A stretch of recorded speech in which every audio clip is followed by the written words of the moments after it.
Bien. Alors maintenant, je suis en train de créer un autre projet. Cette fois-ci, c'est les entrées-sorties.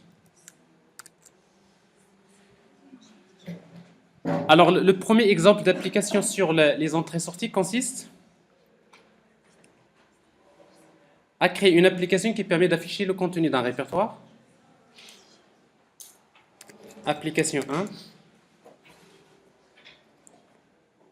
Alors, je veux afficher le contenu d'un répertoire. C'est très simple. Vous aurez besoin d'utiliser la classe file. File f égale new file. Et vous spécifiez le chemin, le dossier. Par exemple, la racine. Alors, si vous voulez voir le contenu de ce répertoire, on va tout d'abord, si vous voulez savoir s'il existe, vous pouvez utiliser if f.exist. C'est pas equal, c'est exist. f.exist. Alors, s'il existe, voilà le traitement que je vais faire. Je vais lire le contenu. Le contenu égale, c'est f. La méthode list. Donc, list, il permet de lister le contenu d'un répertoire. Donc, j'ai le contenu du répertoire, je l'affiche. Et pour l'afficher, donc, je peux utiliser une simple boucle for int i égale à 0 et inférieur contenu.length et plus, j'affiche. Qu'est-ce que j'affiche? Tout simplement contenu de i, n'est-ce pas? Alors jusque-là, donc j'affiche que le contenu de ce répertoire. Run Java application. Qu'est-ce que je vois comme résultat? Ben, je vois tout simplement le contenu du dossier, n'est-ce pas? Mais ici, donc, je ne vois pas est-ce que c'est un fichier ou bien c'est un répertoire. Alors pour savoir si c'est un fichier ou bien un répertoire, ben, on sera amené à nouveau à créer un objet de la classe file f2 égale new file. On veut maintenant savoir si je sais que le répertoire c'est quoi? C'est deux points plus quoi? Contenu de i. Donc je crée cette fois-ci un objet file qui représente l'élément contenu de i, l'élément. Et après, pour savoir est-ce que c'est un fichier ou bien c'est un répertoire, je peux utiliser f2.isDirectory. Alors ça veut dire quoi? Si f2 est un répertoire, alors j'affiche répertoire plus contenu de i, n'est-ce pas? Else,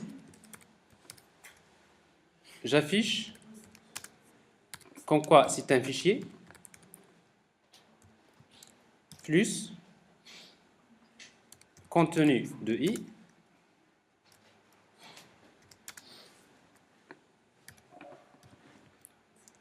plus size, la taille. Alors si je veux la taille, je mets c'est f2.length. Et je peux utiliser les autres méthodes, n'est-ce pas? Alors ça, c'est juste un exemple qui me permet d'afficher, bien sûr, ça.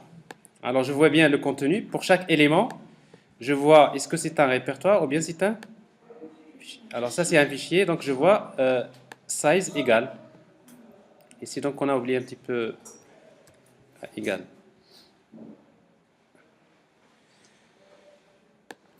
En octet. C'est bon? Alors ça, cette application, elle est suffisante pour comprendre c'est quoi l'utilité de la classe file, n'est-ce pas? Alors bien sûr, pourquoi la classe file, quand on va l'utiliser, c'est pour gérer les fichiers. Mais maintenant, ce qui nous intéresse, comment écrire, comment lire et écrire sur des fichiers. Alors pour cela, on aura besoin de montrer tout d'abord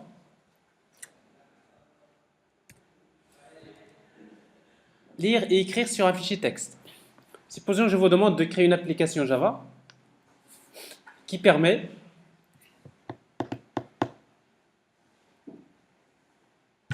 vous n'étiez pas là depuis tout à l'heure. Hein. Mais c'est la même remarque que j'ai fait la semaine dernière et la semaine d'avant. Alors donc, comme je disais, pour copier le contenu d'un fichier vers un autre, qu'est-ce qu'on va faire? Ben, tout d'abord, je vais utiliser la classe file. Pourquoi? Parce que j'ai besoin peut-être de savoir est-ce que le fichier existe ou pas, n'est-ce pas? Donc j'utilise la classe file qui représente un fichier 1.txt. Mais pour lire le contenu d'un fichier, donc je vais utiliser un stream de communication. En réalité, la seule classe qui me permet de lire à partir d'un fichier texte s'appelle file reader. Alors file reader, c'est un stream de communication caractère. Qu'est-ce qu'il fait? Il lit tout simplement un caractère à partir d'un fichier. Donc il reçoit les données caractère par caractère. Alors la méthode read de la classe file reader, il permet de lire un caractère. Et après, si vous voulez envoyer un caractère dans un autre fichier, on utilise une classe qui s'appelle FileWriter. Alors FileWriter, bien sûr, il contient une méthode qui s'appelle write qui permet d'envoyer un fichier, plutôt un caractère vers un autre fichier. Alors bien sûr, en passant par la classe file. Alors on va essayer donc de voir une application qui permet de faire ce travail. Tout d'abord, je vais créer un fichier texte. Je suis dans mon projet, le dossier, je vais créer un fichier texte quelconque, new file. Je vais l'appeler par exemple note.txt. Note.txt. Alors note.txt, supposons que j'ai un fichier qui contient le code de l'étudiant, point virgule, la matière, point virgule, la note. L'étudiant E2, point virgule, j'ai par exemple info, par exemple la note. Ainsi de suite. Alors bien sûr, vous regardez quelle est la note qu'il va attribuer. Est-ce que les notes sont comprises entre 0 et 6 ou bien entre 11 et... Alors, maths, la note 11, peu importe. Comment?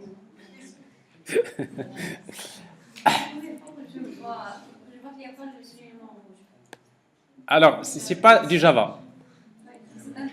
Alors, c'est du texte. Donc, c'est-à-dire, vous faites appel à un bloc-notes, vous écrivez un fichier texte quelconque, peu importe. Ce fichier-là, c'est pas de... Donc, j'ai un fichier quelconque. Il est là, n'est-ce pas? Il est créé. Maintenant, ce que je veux faire, c'est que je veux créer une application qui permet de lire ce fichier-là et de le copier dans un autre, dans un premier temps.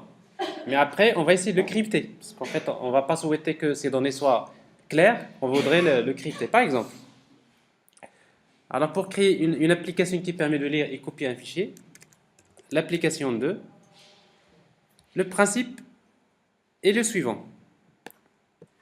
Je veux lire un fichier. Donc je dois passer par la classe file. F1 égale new file. Le fichier s'appelle note.txt. Alors je suppose que le fichier se trouve dans le même dossier dans la racine du projet. Alors pour lire à partir d'un fichier texte, on va utiliser la classe file reader. fr égale new file reader de f1.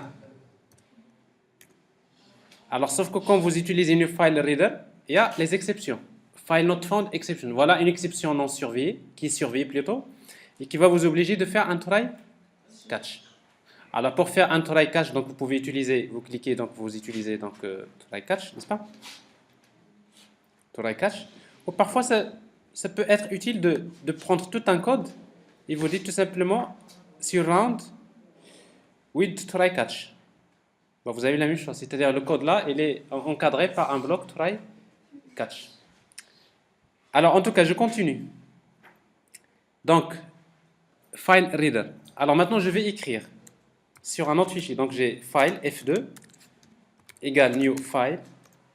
Le fichier s'appelle par exemple copy.txt.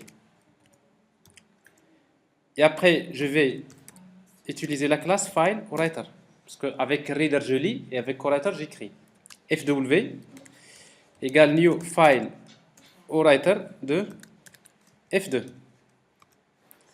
Alors, regardez ici une autre exception. Cette fois-ci, ce n'est plus file not found, c'est input output exception. C'est quoi la solution? Ben, si vous cliquez sur le, il va vous proposer d'ajouter add un autre cache. Add catch to surrounding try. C'est-à-dire vous avez encore catch input output exception. Vous voyez, donc vous faites votre traitement Après, à chaque fois, il y a un cas exceptionnel, vous l'envoyez vers catch.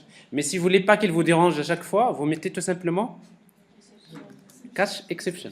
Et du coup, donc, quelle que soit l'exception, de toute façon, le compilateur, il ne va plus vous dire attention, ici, il y a exception ou pas, parce que vous avez généralisé. Alors maintenant, pourquoi on a créé ces objets? Parce que maintenant, je vais lire. Alors pour lire le contenu du fichier, je vais déclarer un entier C qui représente le code ASCII d'un caractère. Et je fais une boucle comme la suivante. While C égale à quoi? C'est fr.read. Alors quand vous mettez fr.read, vous lisez un caractère. Parce qu'en réalité, quand j'utilise l'stream, c'est que je vais commencer à recevoir les caractères dans un flux. Je lis un caractère, et tant qu'il est différent de -1. Alors pourquoi -1? Parce que généralement, quand vous appelez fr.read, il retourne un caractère. Mais si jamais on atteint la fin du fichier, il va retourner -1. Ça veut dire que tant qu'il est différent de -1, je reçois je lis. Tant qu'il est différent de -1, qu'est-ce que je fais? J'écris. Comment? C'est fw.write C. Donc je lis avec fr, je lis un fr, je lis à partir de quel fichier? F1. Et j'écris avec fw, j'écris sur le fichier F2, n'est-ce pas? Alors ici, donc, je suis en train de créer un flux de transfert.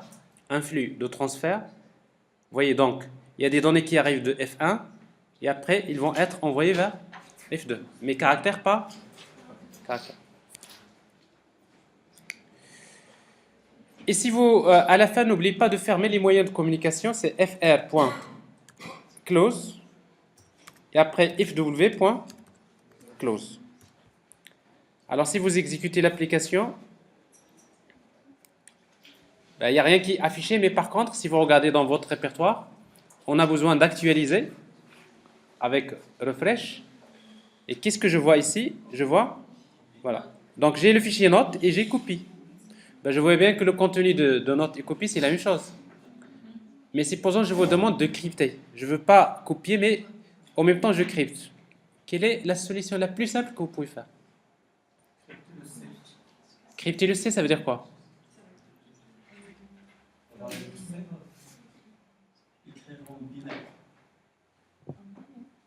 Vous pouvez écrire en binaire, mais il y a quelque chose de plus simple. Regardez, ça veut dire quoi C? C'est quoi C? C'est le code ASCII d'un caractère. Je lis un caractère à partir du premier fichier et le C, je l'envoie vers le deuxième fichier. Alors crypter, ça veut dire quoi? Je lis un caractère et je le remplace par un autre. Je peux mettre par exemple un plus 1. Regardez. Si vous écrivez write C plus 1, qu'est-ce qui se passe? Je lis un caractère. Si je lis A, je le remplace par B. Alors, si vous faites que ça, vous allez avoir le résultat suivant. Alors voilà le fichier note et voilà la copie. C'est du texte, n'est-ce pas? Mais pourquoi ça? Regardez le F. Pourquoi? Parce que E, il devient quoi? Il devient F. Et le 1, il devient quoi? Il devient 2. Le point virgule, il devient inférieur. Et même le retour à la ligne, parce que le retour à la ligne, c'est un caractère. Lui-même, il a été changé. Il dit quoi? Donc j'ai tout sur la même ligne. Alors bien sûr, quand vous avez un fichier comme ça, bon, c'est pas ce qu'il contient, n'est-ce pas? Mais en réalité, si vous savez l'algorithme de décompression, qu'est-ce que vous allez faire? Vous lisez encore le fichier et vous faites -1. Pas compliqué, n'est-ce pas? Alors, ce que vous faites, je devrais juste terminer cette partie-là avant de prendre la pause. Mais si vous voulez faire la même chose pour un fichier binaire, parce que ça, c'est du texte, n'est-ce pas? Par exemple, vous voulez lire une photo, format JPEG. Je suis sur le dossier, par exemple, quelconque Windows, Web, Wallpaper. J'ai des photos, paysages. Copier. J'ai une photo que je vais mettre dans mon projet. Un fichier. Paste. Donc j'ai un fichier qui s'appelle image10.jpg. Je voudrais faire la même chose. Je voudrais prendre une image et je voudrais la copier dans une autre, mais tout en la cryptant. Alors qu'est-ce qu'il faut faire? Déjà, photo, est-ce que c'est un fichier texte? Non. C'est pas un fichier texte. Alors comme c'est pas un fichier texte, alors ça c'est ce qu'on vient de faire. Alors, comme ce n'est pas un fichier texte, donc je ne vais pas utiliser file reader. Qu'est-ce que je vais utiliser à la place de file reader? File input. Et à la place de file writer, c'est file output. Ben, c'est-à-dire, je prends le même exemple et je change. Alors ici, donc, le fichier, comment il s'appelle déjà? C'est EMG10.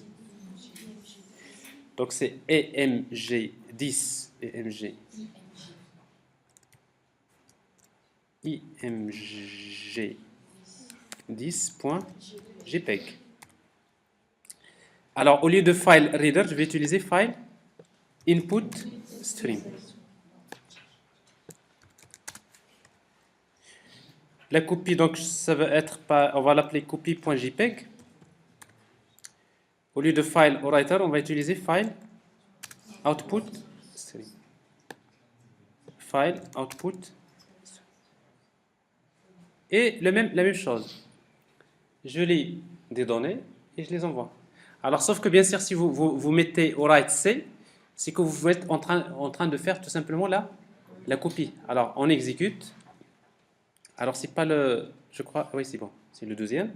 Alors, si vous voulez voir, bien sûr, ça, c'est une photo. Alors, on va actualiser. Refresh. Alors, je vois la copie. On va quand même prendre le chemin pour voir le contenu du dossier.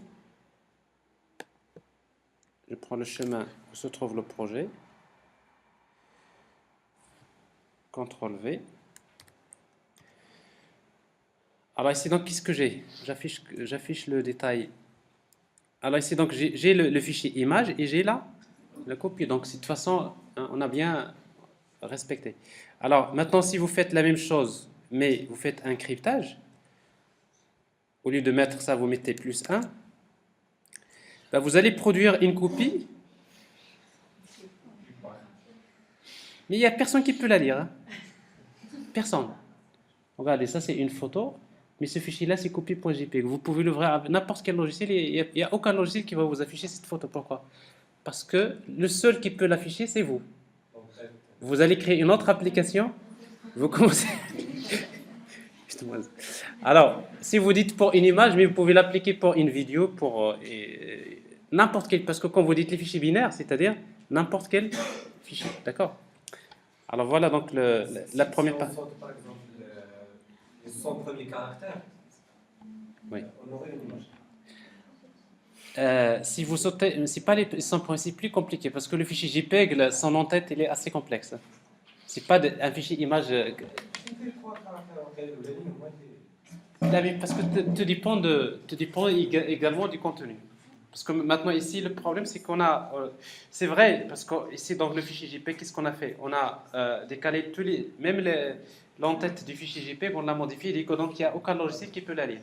Mais si vous voulez uniquement changer que les pixels, parce que vous ne voulez pas toucher, vous voulez qu'elle reste toujours photo, mais vous touchez que les données. Alors dans ce cas-là, effectivement, il faut revenir sur le fichier JPEG. Vous dites, voilà, l'entête, il ne faut pas la toucher. Mais une fois que vous arrivez à l'endroit où il y a les pixels, vous changez et donc vous allez avoir une photo, mais les couleurs ne sont pas les mêmes. Et vous avez brouillé, soi-disant, Mais ça, c'est juste une application. Bon, après la pause, on va parler des autres cas. Alors, je vais marquer ça en pause, comme ça, on fera une vidéo qui... Donc, on vient de voir comment lire, écrire sur un fichier en mode texte et en mode binaire.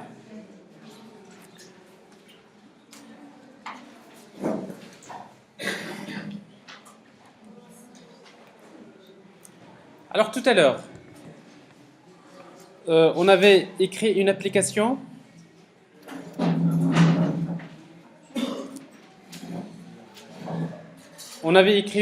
qui permet de lire un fichier texte et de le copier. Mais on a fait une lecture caractère par caractère. Mais c'est pour ça que je vous demande de créer une application qui permet de calculer la moyenne des notes. Je veux lire le fichier, je voudrais calculer la moyenne des notes. Est-ce que, en lisant caractère par caractère, est-ce que c'est facile de le faire? Parce que si vous lisez caractère par caractère, c'est pas évident. Alors, il est plus intéressant de lire le fichier ligne par ligne. Pour chaque ligne, je peux récupérer la note, n'est-ce pas? Alors maintenant, si vous voulez... Allez-y, allez-y. Alors maintenant, après on va voir comment régler. Alors déjà, comment lire un fichier texte ligne par ligne. Alors pour lire un fichier texte ligne par ligne, bien sûr, on va utiliser la classe file, parce que c'est un fichier, on aura besoin d'utiliser file reader. Obligatoire, c'est le stream de communication. Mais maintenant, on aura besoin d'utiliser ce qu'on appelle un stream de traitement, en plus. Alors ce stream de traitement s'appelle tout simplement buffered reader. Alors ce stream de traitement, qu'est-ce qu'il fait? Il possède une méthode qui s'appelle readline. C'est quoi son rôle? Son rôle, c'est que tout simplement, il vous permet de lire une ligne entière à partir d'un fichier. Mais comment? Alors quand vous appelez la méthode readline de la classe buffered reader, qu'est-ce qu'il va faire? Il va demander à file reader de lire un caractère. Donc, je lis un caractère, je lui demande de lire un deuxième. Donc ça veut dire quoi? Je vais continuer à lui demander de lire caractère par caractère jusqu'à le caractère de fin de ligne. N'est-ce pas? Donc ça veut dire réellement, c'est qui va lire à partir du fichier? C'est file reader. C'est le stream de communication, c'est lui qui va lire les caractères. Alors maintenant, si vous voulez lire une ligne entière, ben vous allez lire caractère par caractère jusqu'à ce que vous arrivez à la fin de ligne. Alors ce travail-là, ce traitement-là, vous n'avez pas besoin de le programmer parce que ça existe déjà. Il est fourni par la classe buffered reader. Et la même chose, si vous voulez écrire une ligne directement dans un fichier, vous pouvez utiliser buffered writer, notamment. Alors, on va essayer de voir ça. Alors pour créer une application, oui.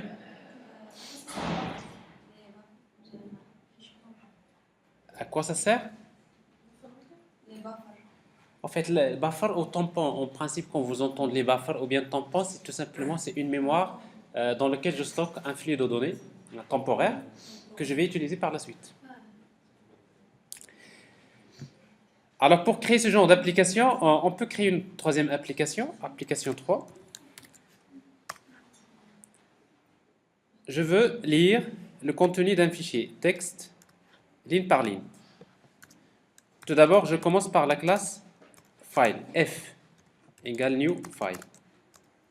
Le fichier s'appelle note.txt.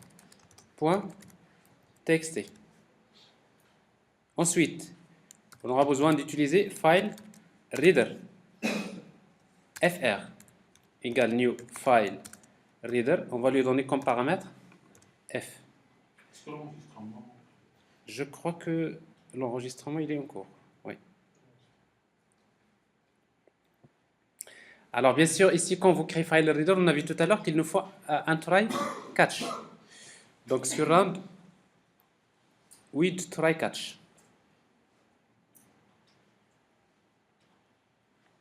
Vous pouvez utiliser catch exception si vous ne voulez pas traiter plusieurs exceptions par la suite. Alors maintenant, si vous restez là sur fr, qu'est-ce que vous pouvez lire? Vous pouvez lire caractère par caractère. Alors maintenant, on veut lire ligne par ligne. On aura besoin d'utiliser un stream de traitement qui s'appelle buffered reader.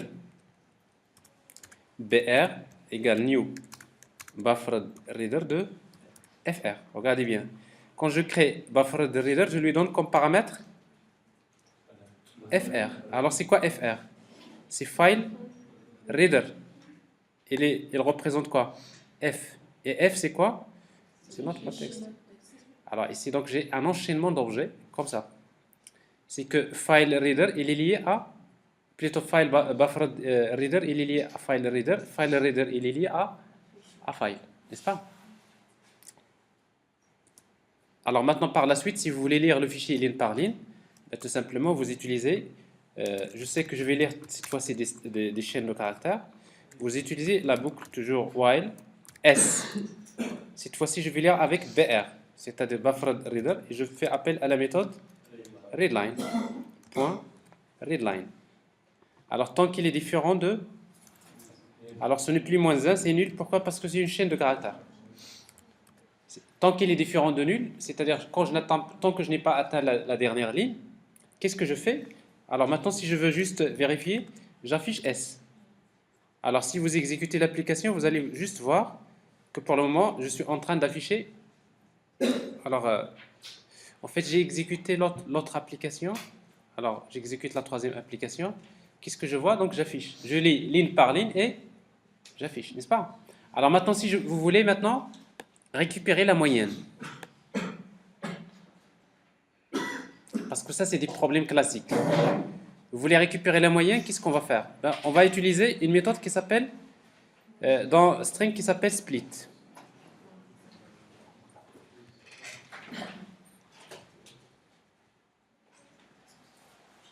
Alors ça, c'est autre chose. Alors en fait, la méthode split, qu'est-ce qu'il permet de faire? Alors si vous mettez s.split, alors ça, c'est des strings. Et vous mettez point virgule.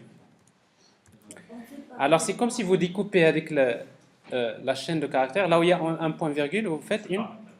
C'est le séparateur, donc d'accord. Alors qu'est-ce qu'il vous retourne généralement split? Il vous retourne un tableau de chaîne de caractères. Alors on va l'appeler tab. Alors dans ce cas-là, qu'est-ce qui va se passer? C'est que dans le tableau, qu'est-ce qu'on aura? Le premier élément du tableau, on aura le code de l'étudiant. Le deuxième élément, on aura matière. Et le troisième, on a la note. Donc vous voyez, généralement, quand vous avez une chaîne de caractères dans laquelle il y a un séparateur, souvent, on peut faire cette opération pour récupérer les données. Et ici, donc, si je veux la note,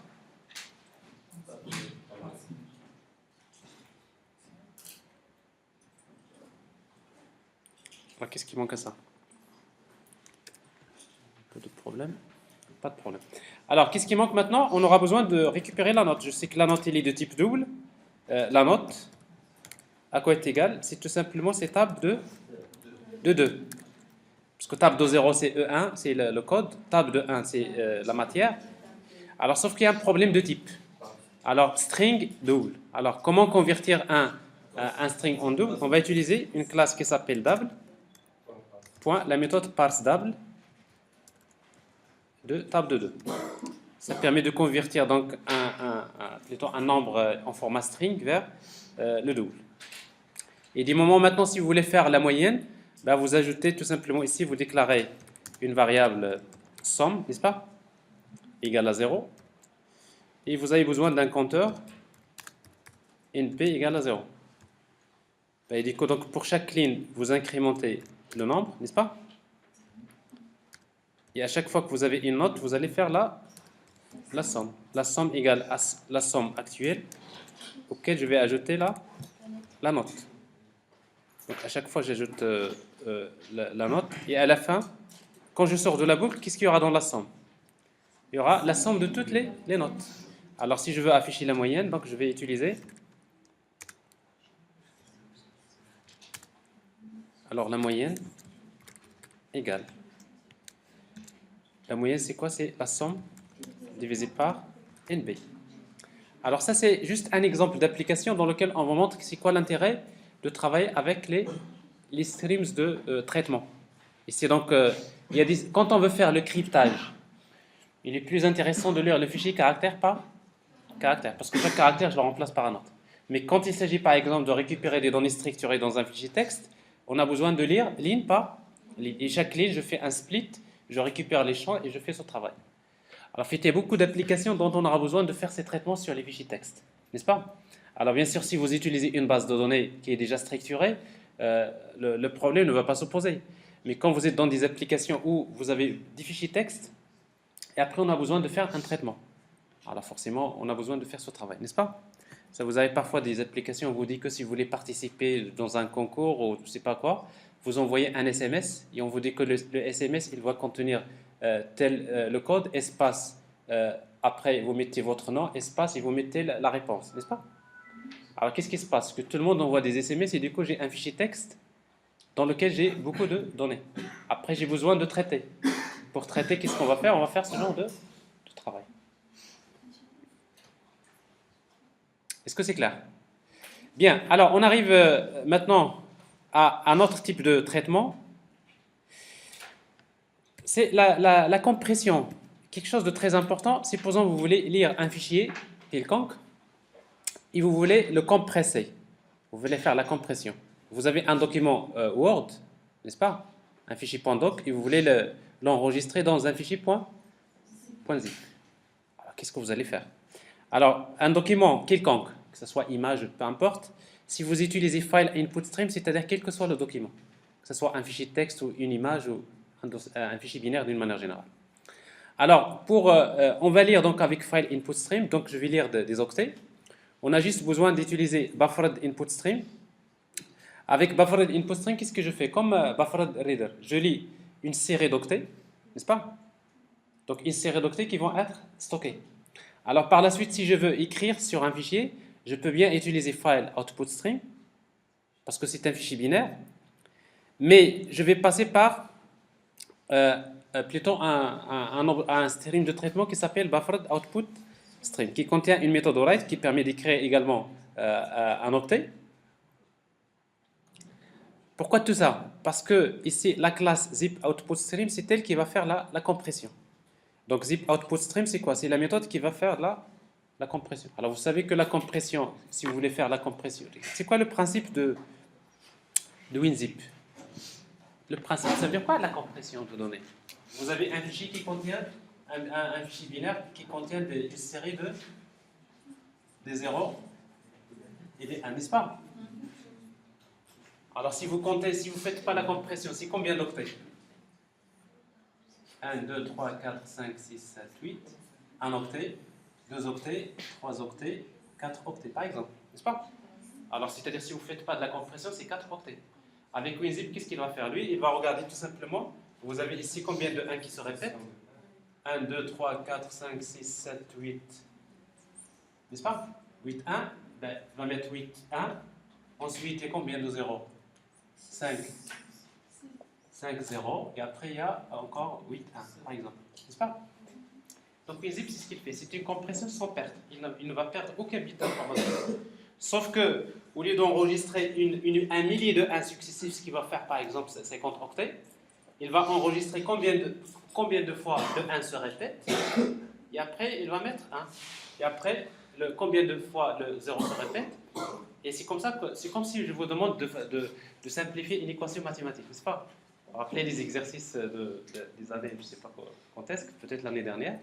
Vous avez une équation qui est trop longue, etc. On vous dit il faut la simplifier. Simplifier, ça veut dire vous commencez à factoriser. Vous prenez des termes en facteur de, etc. Mais c'est la même chose, c'est-à-dire en réalité, vous ne perdez aucune information. Alors si vous voulez faire cet algorithme, ce n'est pas la peine de programmer parce qu'il existe déjà dans la classe zip output stream. Alors, mais vous... Oui. Si jamais on a 1, 0, 1, 0, 1, 0. Alors, il a un fichier fait 1, 0, 1, 0, tu ne vas rien gagner. WinZip, il ne va rien, tu n'as aucun résultat. Mais par contre, WinZip, il est un peu intelligent. Pourquoi? Parce que quand il voit 1, 0, 1, 0, 1, 0, 1, 0, n'est-ce pas? Ben, c'est très simple. Il va écrire combien de fois le 1, 0 se répète. 1, 2, 3, 4, 5, 6, 7, 8, n'est-ce pas? Ben, il écrit tout simplement 8 fois. C'est-à-dire, en fait, cette fois-ci, c'est le motif qui se répète.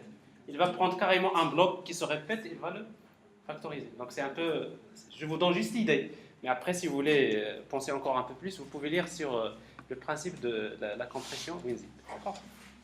Alors, nous, je vais juste vous montrer avec Java comment créer une application qui permet de lire un fichier et de faire la compression. Et vice-versa, lire un fichier zip et vous faites la décompression. Alors, bien sûr, si vous créez ce genre d'application, ce n'est pas pour développer un logiciel comme WinZip. Ça ne sert à rien parce que ça existe déjà, n'est-ce pas? Mais par contre, c'est parce que dans les applications, généralement, on a besoin de faire ce travail. Souvent, il y a une application qui permet de lire des données et après, il va les envoyer vers une autre application via le réseau, n'est-ce pas? Et vous savez, pour gagner un peu plus de vitesse, avant d'envoyer les données, on va faire la compression. Donc, cette fois-ci, c'est votre application qui doit se charger de faire ce travail. Alors, pour le faire, pour faire cette compression, on est toujours en mode enregistrement. Alors, le principe est le suivant. Je prends un document quelconque. Un document, par exemple, un document Word. copier.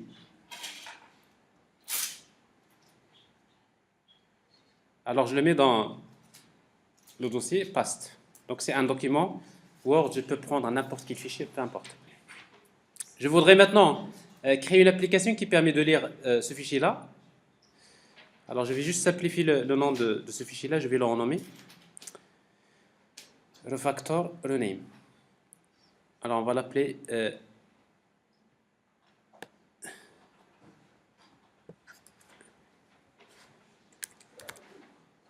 middleware.doc.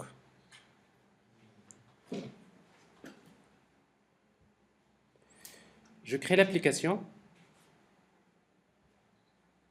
Application 3, ou bien 4. Ni 3 ni 4, parce que je ne suis pas dans le projet. Alors, application 3, 4. Alors, suivez avec moi. Donc, le principe, c'est très simple. Donc, on va lire à partir d'un fichier. Donc, on reprend toujours les mêmes techniques. File. Je veux lire à partir d'un fichier f égale new file. Mon fichier s'appelle middleware.doc.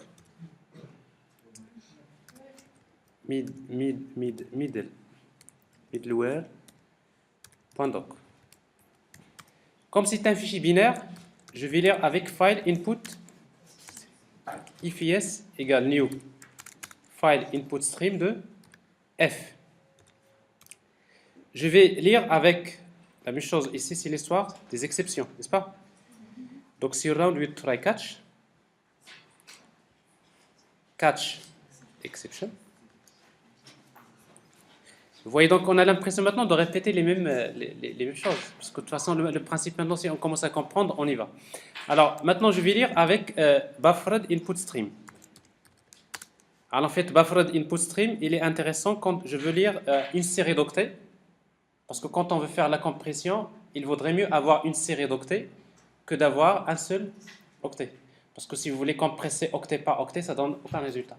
Mais pour faire la compression, je dois avoir une série d'octets. Donc je vais prendre une classe qui s'appelle buffered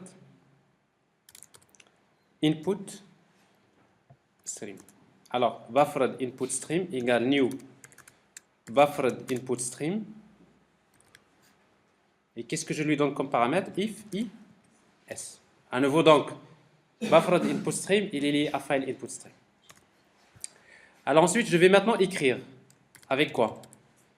Je vais écrire sur un fichier f2 égale new file. Je vais l'appeler par exemple middleware.zip. Alors je vais écrire comme si c'était un fichier binaire. Donc je devrais passer par quelle classe? File output stream égale new file output stream. Je lui donne comme paramètre f2. Et comme maintenant il s'agit de donner la même chose, je vais passer par buffered output stream. Buffered output stream égale new file new buffered output stream de FOS. Jusque-là, j'ai cet enchaînement-là. Regardez bien. J'ai file input stream, buffered input stream. File output stream, buffered output stream. Alors maintenant, du moment que je vais faire la compression, j'ai besoin d'ajouter un autre stream de traitement qui est file, plutôt zip output stream. On va le faire. Zip output stream, ZOS, égale new zip output stream. Et qu'est-ce qu'on va lui donner comme paramètre? BOS. Alors, BOS, c'est quoi? C'est buffered output stream, qui est lié à FOS. FOS, c'est quoi? C'est file output stream qui est lié à F2. Et F2, il va vers... Donc, vous voyez donc l'enchaînement des objets. Alors maintenant, si vous voulez écrire l'application, bah, tout simplement, vous allez faire le même algorithme de tout à l'heure. J'ai un entier C. Et après, vous utilisez while. Je vais lire avec quoi? Avec je lis les données avec buffered input stream. À quoi est égal C? Égal buffered input stream point read. Tant qu'il est différent de -1. C'est la même chose que tout à l'heure, n'est-ce pas? Donc je lis des octets et je les envoie avec quoi? Maintenant j'écris avec quelle classe? Zip output. Alors ZOS.write C. Et à la fin, je vais utiliser un close. C'est-à-dire ZOS.close et buffered input stream.close. Mais qu'est-ce qui se passe là? Regardez bien. Ça veut dire quoi ZOS? Ça veut dire que, en fait, zip output stream, qu'est-ce qu'il fait? Lui, il envoie les données. Il envoie les données vers quoi? Quand vous mettez write, il les envoie vers buffered output stream. Et buffered, il permet de stocker, n'est-ce pas? Il va stocker des octets, une série d'octets. Mais après, quand vous utilisez close, parce qu'en réalité, c'est en close que les données vont être. C'est quand vous mettez close, c'est à ce moment-là que, en fait, les données qui sont mises là, elles sont compressées. C'est-à-dire qu'en fait, zip output stream, une série d'octets, il va les compresser. Et après, ils vont être envoyés octet par octet vers la sortie. Oui. Donc la compression se fait au moment de la lecture, de l'écriture. Bien sûr. Alors ici, donc la compression, c'est l'écriture. La décompression, c'est la lecture. N'est-ce pas? Si vous voulez faire la décompression, il fallait utiliser ici zip input stream. Parce que je lis des données qui sont compressées, moi je fais la décompression. Ici, ça, c'est la compression. Mais est-ce que ça va marcher comme ça? Non. Pourquoi? Il reste juste quelques petits détails. Je peux te déranger? Oui, bien sûr. Bonsoir. Tu es la bienvenue. Il me faut une personne. Pour le Alors, si tu veux pas que ta voix soit enregistrée, on va mettre. Donc, alors, si vous voulez que ce programme puisse fonctionner, on aura juste besoin d'ajouter quelques éléments. Alors, la première, c'est ZOS.set méthode. Cette méthode, en fait, alors la méthode de compression, parce que même dans la compression zip, il existe plusieurs méthodes, d'accord? Alors vous avez, si vous utilisez WinZip, vous rentrez dans les paramètres, vous trouverez qu'il vous propose les différentes techniques de méthode de compression. Alors si vous appelez la classe zip output stream, vous trouverez des constantes. Alors des constantes à deux, ça définit les méthodes de compression. Alors il y a la méthode de, par exemple, stored. C'est une technique qui fait la compression, parce que parfois on veut faire l'archivage, mais on ne veut pas compresser. L'archivage, c'est que vous prenez beaucoup de fichiers, vous les archivez dans un seul fichier, mais après, vous ne voulez pas forcément faire la compression. Et dans ce cas-là, vous utilisez la constante des... D'ailleurs, je ne me rappelle plus, comme les documents sont autorisés, vous rigolez. Alors, c'est pas storage, en fait, deflated, c'est que je fais la compression. Storage, c'est-à-dire je ne fais pas de compression. Mais après, si vous voulez voir les autres constantes, vous consultez la documentation de WinZip, vous trouverez c'est quoi la différence. Alors, vous voulez faire une compression standard, on va utiliser la méthode deflated. Après, il existe également d'autres techniques. De toute façon, ici, je fais la compression. La deuxième, c'est qu'un fichier .zip, qu'est-ce qu'il contient? Un fichier .zip, il peut contenir plusieurs fichiers. Dans une archive, dans un fichier .zip, qu'est-ce qu'on peut avoir? On va mettre un premier fichier. Pour chaque fichier, il y a ce qu'on appelle une entrée. L'entrée 1, on va mettre un fichier 1.doc. Fichier 1.doc. C'est juste le nom du fichier. Et après, on met les données. On compresse. Mais si vous voulez intégrer dans le même fichier un deuxième fichier, il faut créer ce qu'on appelle une deuxième entrée. C'est quoi une entrée? C'est une entrée dans laquelle on spécifie les informations sur le fichier. Par exemple, l'entrée 2, on va trouver par exemple fichier 2. .xsl, je ne sais pas quoi, on met les données. Et du coup, donc, si vous voulez faire la compression, avant de commencer à écrire les données, il faut tout d'abord créer ce qu'on appelle une Entrée. Ouais, avec l'entrée, on va mettre le nom du fichier comme ça. Parce que quand on fait la décompression, on récupère le fichier, mais avec son nom. D'ailleurs, c'est pour cela que parfois vous prenez un fichier .zip, vous faites extraire, vous récupérez les fichiers avec les noms. Alors, pour créer une entrée, on va utiliser ZOS. Il y a une méthode qui s'appelle putNextEntry. putNextEntry permet d'ajouter une nouvelle entrée. Et une entrée, généralement, c'est un objet de type zip entry et vous lui donnez un nom. Et après le nom, on peut mettre par exemple le nom original. Si vous ne voulez pas reproduire le même nom, vous mettez f.getName, n'est-ce pas? Vous mettez f.getName, c'est-à-dire on va garder le même nom. Et ça suffit pour faire la compression. Alors, si vous exécutez cette application, run Java application, alors vous avez une exception, file not found, exception, ce qui est normal, parce que j'ai mal saisi le nom du fichier. Alors, middleware, peut-être on l'a nommé autrement, n'est-ce pas? Le fichier, c'est middle. Ouais.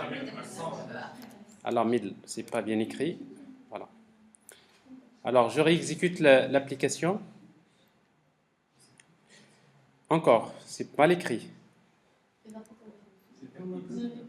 J'ai mal. Alors, middleware. Quoi? Point doc. Alors, qu'est-ce que. Ah, attendez. J'ai corrigé dans l'autre. Bon, c'est pas le plus important.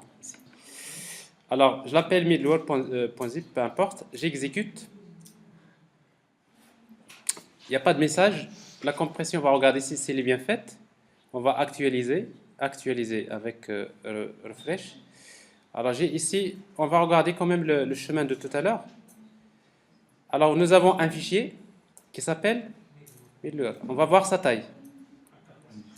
Alors, sa taille, c'est combien? C'est 1,98 mégaoctets. Alors, le fichier qui a été compressé, c'est combien? 600 kilooctets, n'est-ce pas? Mais est-ce qu'on a perdu des informations? Non. Alors, si vous voulez voir réellement est-ce que c'est bien fait, vous ouvrez avec WinZip ou bien WinRAR et vous allez trouver qu'à l'intérieur, il y a bien votre fichier, n'est-ce pas? Et si vous tentez de l'ouvrir, bah, vous allez voir que vous récupérez vos données comme ils étaient, n'est-ce pas? Alors ça, j'ai le fichier comme il a été fait. C'est bon?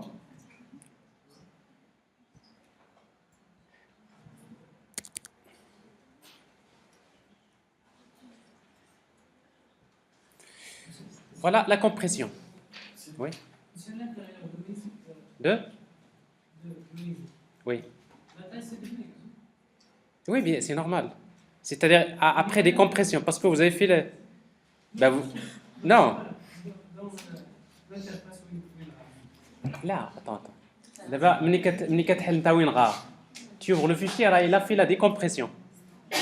C'est-à-dire, il te dit qu'après décompression, voilà sa taille. Donc, vous retrouverez la taille originale. À compresser. Hein?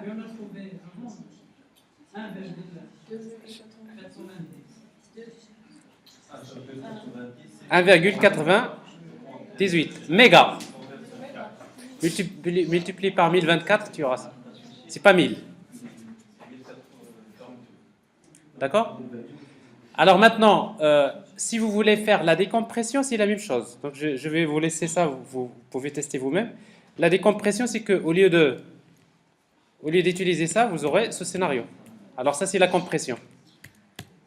Voilà la décompression. C'est qu'avec la décompression, vous lisez le fichier .zip, mais vous lisez avec quoi? Zip input, c'est le même algorithme. Vous trouvez toujours le même principe et vous trouverez l'exemple, il est là. N'est-ce pas? Alors ça, c'est des points importants parce que quand vous gérez les flux de données, il y a beaucoup d'applications dans lesquelles vous voulez faire des connexions réseau, etc.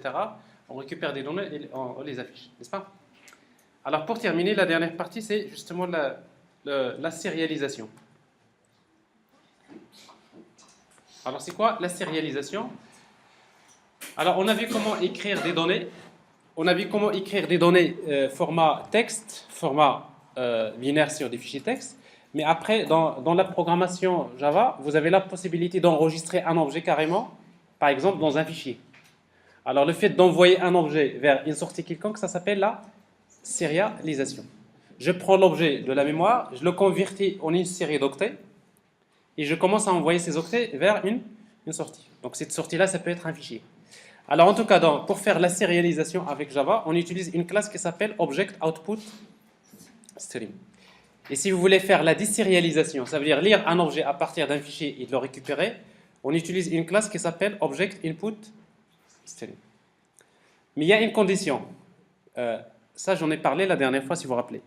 Pour qu'un objet soit sérialisable, il faudrait que sa classe implémente l'interface serializable.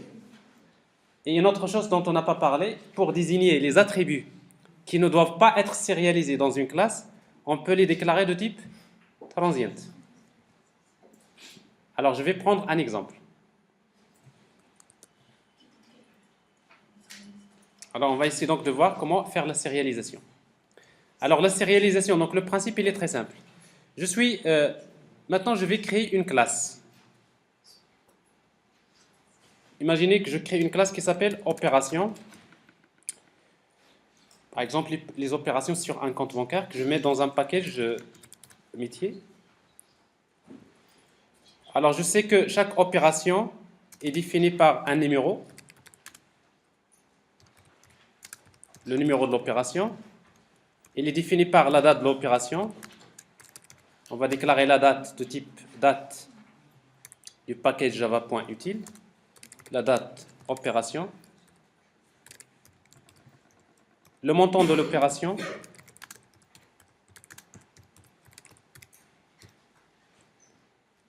D'accord? Et après, on va générer les getters et setters. On peut générer un constructeur sans paramètres et un constructeur avec paramètres.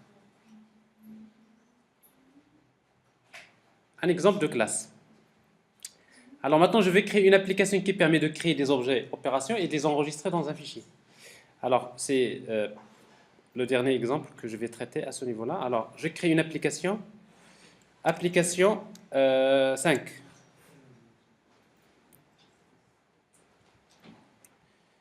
La méthode main.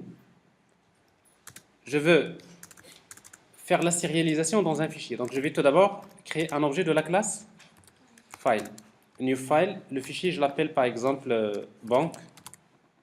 Peu importe, txt.date. Vous savez que ce n'est pas l'extension qui définit le type de fichier, c'est le contenu. L'extension, vous pouvez l'appeler comme vous voulez. Alors, c'est exprès, maintenant je ne l'ai pas fait, donc c'est juste pour vous montrer cette problématique. Alors, file, je veux lire, comme c'est un fichier binaire, je passe par quelle classe? File output stream. FOS égale new file output stream de F. Mais cette fois-ci, qu'est-ce que je vais envoyer? Alors, vous voyez donc que vous avez besoin toujours de faire try catch. Surround with the try catch. Catch exception. Vous voulez écrire, maintenant qu'est-ce que j'enregistre? Des objets.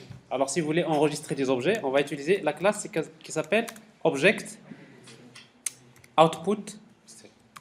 Ça c'est la sérialisation. OS égale new Object Output Stream. De quoi? De file output. La même chose, j'ai un object qui envoie les objets dans un flux. Alors maintenant je vais créer une opération, un objet. Opération op1 égale new opération. Et je donne les informations sur l'opération, le numéro de l'opération, la date de l'opération. Alors je vais utiliser la date système. La date système c'est new date. C'est la date système. Et après le montant de l'opération. Je vais créer une deuxième opération, une troisième.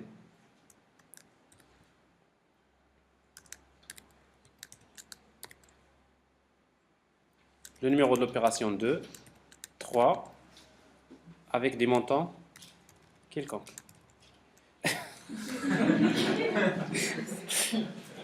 Le hasard fait que parfois ça ne marche pas.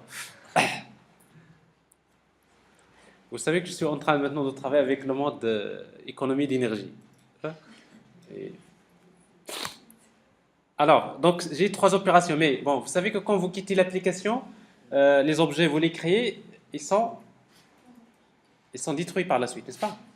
Après, pour les enregistrer, on va utiliser object output stream.write object. Je vais enregistrer l'objet OP1, n'est-ce pas?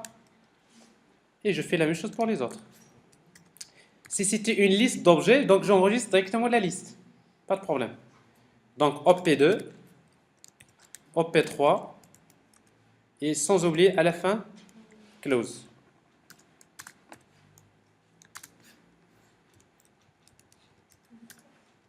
C'est bon? Alors, ici, ça c'est de la sérialisation. Alors, si vous exécutez cette application, vous allez avoir déjà une exception. Regardez. Not serializable exception. Alors, l'opération, il vous dit vous voulez sérialiser, mais la classe opération doit être sérialisable. Alors, la condition pour que la sérialisation fonctionne, c'est tout d'abord, c'est ça. Il faudrait que la classe implémente l'interface serializable. Ça, c'est la condition. Je réexécute l'application. Pas d'erreur, il n'y a pas de problème. Le résultat, c'est que je vais avoir un fichier, refresh, qui s'appelle bank.txt. Alors, si vous voulez l'ouvrir, c'est un fichier binaire en principe. Mais si vous l'ouvrez, voilà ce qu'il contient, regardez. Mais ça, en principe, qu'est-ce qu'il y a dans ce fichier? Il y a 3 objets. 3 objets opération. N'est-ce pas? Mais le seul moyen pour lire ces objets-là, c'est de faire la désérialisation. Alors, on va la faire. Alors, pour la désérialisation, je vais créer une application, une autre application. Je suppose maintenant, ça y est, c'est terminé la première. L'application 6. Et vous allez comprendre, c'est toujours le même principe. Je vais lire des objets à partir d'un fichier. Donc, f égale new file. Comment il s'appelle le fichier? C'est bank.txt. Je vais lire à partir d'un fichier binaire, donc c'est file input stream. FIS égale new file input stream de F. Les exceptions. Try catch.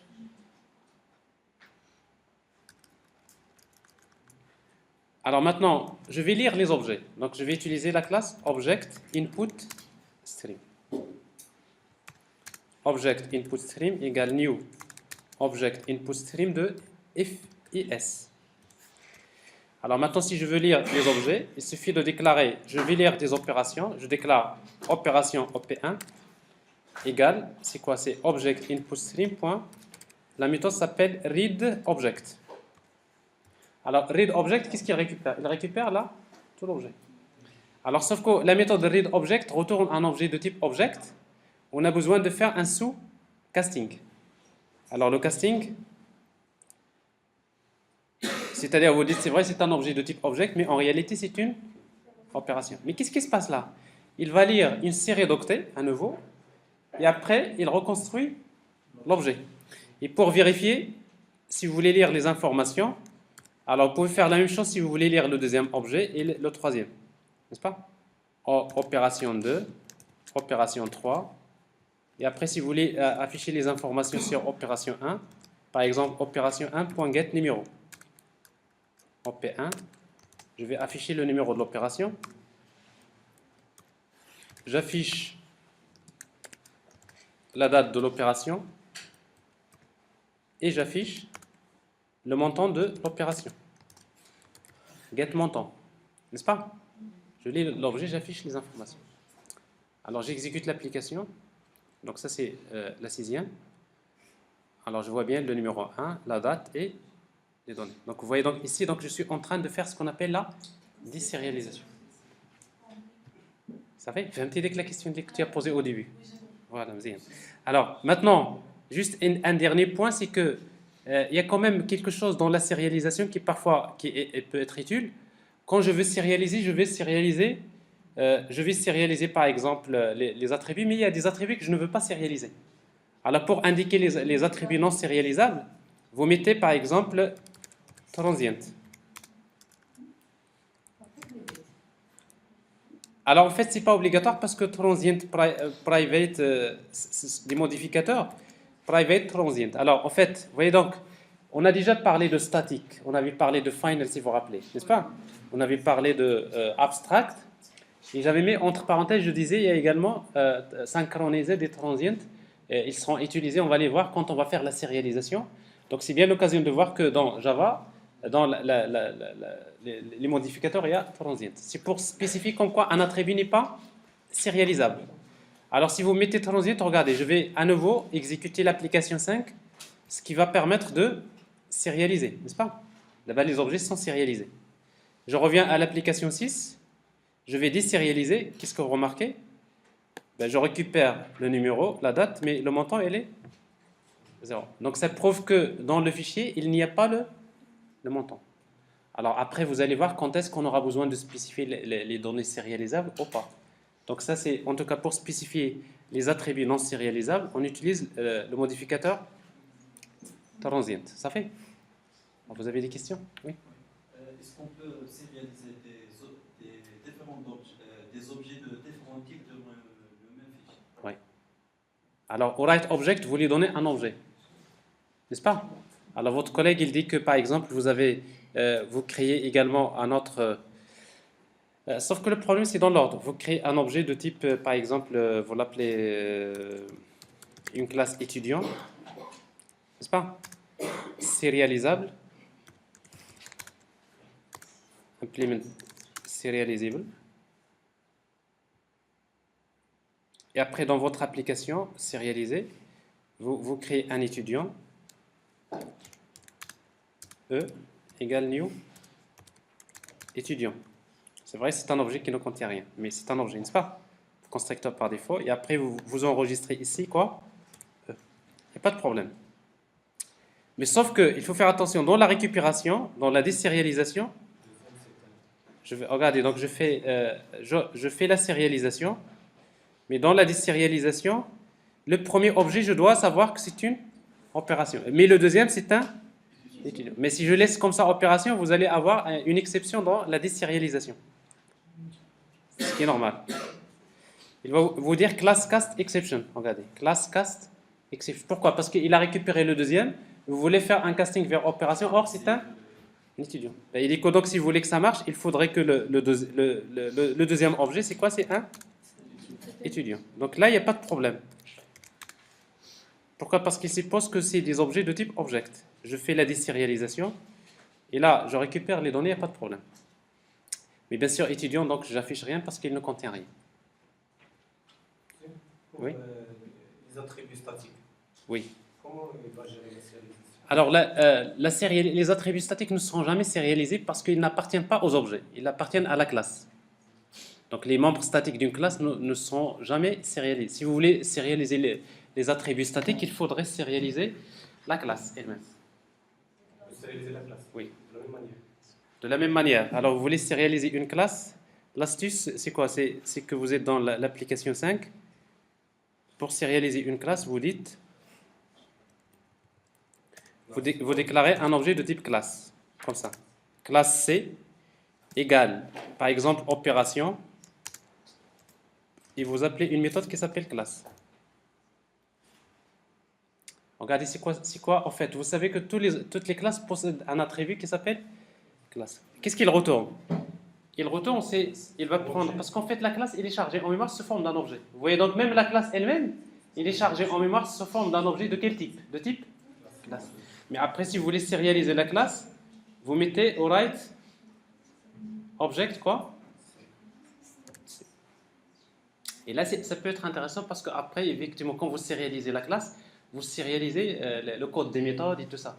Et du coup, donc, vous pouvez envoyer une classe d'une machine vers une autre. Et après, par la suite, les applications sont intéressantes. C'est la sérialisation de la classe elle-même. Et si la classe contient des attributs statiques, bien sûr, ils seront partie de la classe. C'est bon? Alors bien sûr, si vous faites la désérialisation par la suite, alors il a bien sérialisé, mais si vous faites la désérialisation, ici le premier objet, ce n'est plus une opération. C'est quoi? C'est une C'est une classe. Mais si vous voulez classe C, vous faites un casting vers classe, n'est-ce pas? Ben, il dit que donc vous récupérez la classe. Alors voilà, donc je dois m'arrêter parce que sinon... Alors, vous avez d'autres questions?